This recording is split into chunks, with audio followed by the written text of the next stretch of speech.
Ang hirap magluto 'pag ang daming mantika 'no? Gusto mo lang naman ng crispy na ulam pero ang ending mamantika, mausok at ang hirap linisin sa kusina. Buti na lang nakita ko 'tong Gabor air fryer, sobrang lifesaver mga mi. As in puwede ka na magluto ng fried chicken, ng mga fries, kahit pork.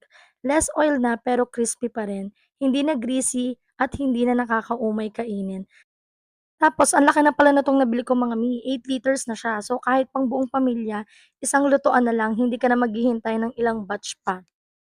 Super daling gamitin kasi touch screen na with preset menus pa. Pipindot ka na lang tapos hintay na lang. Hindi na rin mausok sa kusina at sobrang daling linisan after mo gamitin. Tipid ka na sa time, tipid ka pa sa effort. Perfect talaga 'to kung busy ka or tinatamad kang magluto pero gusto mo pa rin yung masarap na pagkain. Kaya naman kung gusto mo din ng less mantika, less hassle sa pagluluto, ilalagay ko na lang yung link diyan sa may comment section o kaya naman diyan sa may yellow basket. Yan lang, bye!